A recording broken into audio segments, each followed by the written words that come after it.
শিক্ষা মন্ত্রণালয়ের performance based grants for secondary institutions স্কিমের আয়োজনে 2022-23 সালের মাধ্যমিক ও উচ্চ মাধ্যমিক পর্যায়ের শ্রেষ্ঠ শিক্ষার্থীদের পুরস্কার বিতরণী অনুষ্ঠান অনুষ্ঠিত হয়েছে। রাজধানীর আন্তর্জাতিক মাতৃভাষা ইনস্টিটিউশন মিলনায়তনে মাধ্যমিক ও উচ্চ শিক্ষা অধিদপ্তরের মহাপরিচালক প্রফেসর ডক্টর মোহাম্মদ আজাদ খানের সভাপতিত্বে প্রধান অতিথি হিসেবে বক্তব্য রাখেন মাননীয় শিক্ষা উপদেষ্টা অধ্যাপক ডক্টর চৌধুরী রফিকুল আবরার। বিশেষ অতিথি হিসেবে বক্তব্য রাখেন কারিগরি ও মাদ্রাসা বিভাগের সচিব ডক্টর খম কবিরুল ইসলাম, মাধ্যমিক ও শিক্ষা বিভাগের সচিব মোহাম্মদ মুজিবুর রহমান, অতিরিক্ত সচিব সৈয়দ মামুনুল আলম, অতিরিক্ত সচিব জনাব নুজহাত ইয়াসমিন। মাননীয় শিক্ষা উপদেষ্টা টপ ট্যালেন্টদের হাতে ক্রেস্ট ও সার্টিফিকেট প্রদান করেন। অনুষ্ঠানে রাজধানীর সেরা প্রতিষ্ঠান শামসুল হক খান স্কুল অ্যান্ড কলেজের প্রিন্সিপাল ডক্টর মাহবুবুর রহমান মোল্লাসহ বিভিন্ন শিক্ষা প্রতিষ্ঠানের প্রধান ও অভিভাবক ও কৃতি শিক্ষার্থীরা উপস্থিত ছিলেন। শিক্ষা উপদেষ্টা বলেন, আজকে অত্যন্ত একটা আনন্দদায়ক একটা পরিবেশে আমরা এখানে আছি এবং যেই প্রকল্পের অধীনে এবং যারা এই কাজটা করছেন তাদেরকে আমি প্রথমেই, অনেক সময় হয় যাদেরকে ধন্যবাদ দেওয়া দরকার তাদেরকে না দিয়ে কথা শেষ হয়ে যায়, কাজে আমার ওই কাজগুলো আমি শেষ করতে চাচ্ছি, তারপর আমি অন্য কথায় আসতে চাচ্ছি।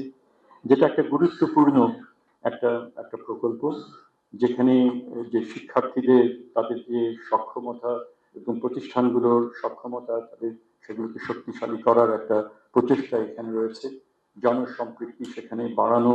কারণ এই শিক্ষা এমন একটা জিনিস, সেটা কেবল রাষ্ট্র বা কেবল প্রাইভেট সেক্টর তাদের পক্ষে এটা সম্ভব না, এটা সার্বিক সমাজে একটা বড় রকমের এখানে এনগেজমেন্টের এখানে একটা প্রয়োজন এখানে রয়েছে। আর সবচেয়ে গুরুত্বপূর্ণ একটা বিষয় সেটা হচ্ছে জবাবদিহিতা এবং শিক্ষার জন্য যে যে রিসোর্সেস যেটা আসে সেটা আপনারাই, জনগণই সেই রিসোর্সেসটা রাষ্ট্রকে আপনারা দেন।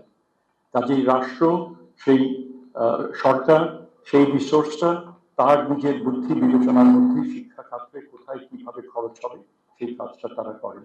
কিন্তু এটা যদি সঠিকভাবে করা না হয় বা এটার পরিকল্পনার ক্ষেত্রে যদি ঘাটতি থাকে, তাহলে অবশ্যই সেখানে আপনাদের একটা বক্তব্য অবশ্যই সেখানে রাখতে হবে। আচ্ছা, আপনাদের নাগরিক হিসেবে আপনাদের দায়িত্বের মধ্যে সেটা পড়ে। কাজে সেই হিসাবে আমি মনে করি আজকে কয়েকটা প্রশ্ন এখানে এসছে, ছেলেমেয়েরা যেই প্রশ্ন করেছে জবাবদিহিতা, তার মধ্যে জবাবদিহিতা আমাদের দিক থেকে আমরা যেন জবাবদিহি হতে পারি এবং আমাদের তার জবাব দিতে হবে।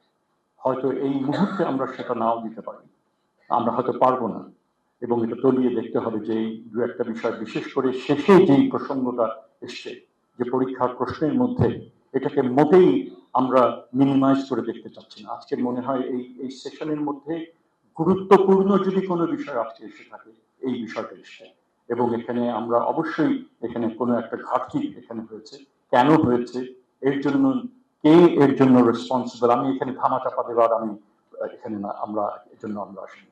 আমরা দায়বদ্ধতার থেকে আমরা সেটা দেখব এবং এই ধরনের ঘটনা যেন পুনরাবৃত্তি, যারা এটা ঘটিয়েছে তার বোর্ড এখানে ইনভলভ থাকবে এবং কর্মকর্তারা যারা থাকবেন, শিক্ষক, স্কুল যারা এটার মধ্যে ইনভলভ থাকবেন, অবশ্যই তাদেরকে জবাবদিহিতার মধ্যে আনতে হবে।